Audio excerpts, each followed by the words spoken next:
Buying and selling stock, it can be a gamble, but when an Elk Grove viewer noticed his stock symbol disappeared from NASDAQ, he wanted to know how to cash in his shares. When he couldn't get answers, it was time to call Kurtis. Well, that company went private, and we've learned he had a 5-year window to cash in his shares. But he says nobody told him. Is it too late? Okay, what I got here is a stock certificate. 200 shares of Corel stock cost Stevie Chu $3,600 back in 2000. Recently, he checked NASDAQ to see how the software company's stock was doing. I was looking online, I tried to look up the ticker symbols. I couldn't find it. Turns out Corel went private in 2003. Stevie called the company to cash in his stock, but says they won't respond. I was totally frustrated.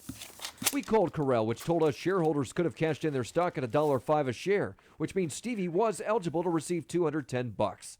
But he had to do it before 2008. So basically, your certificate worth nothing. The company says it notified shareholders in the mail. I was totally shocked, and I did not receive anything from them. So what happened to the money? According to this document we obtained from the federal government, anything that was not claimed was returned to Corel. But then what happens to it? Corel couldn't tell us.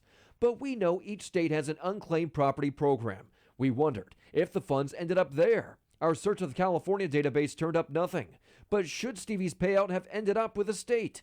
The Comptroller's Office, which oversees the unclaimed property program, says that's not quite clear because Corel is based in Canada. And around that time, the law did not require foreign companies to send unclaimed property to the state. The lesson here, says investment advisor Kimberly Foss, do not ignore your investments. You really should be touching your portfolio at least once a year, if not more. After we got involved, Corel agreed to send Stevie some of its software. It's not the cash payout he wanted, but he says it's better than nothing. Right now, I have no choice. I'm pretty much, I get whatever I can get. Well, the company says the software they are sending him is valued at $1,200, well, more than the $200 he thinks he's owed. We're still waiting for answers from Corel on what happened to that money and whether the company can keep it. The company says the only person that can give us that answer was out this week.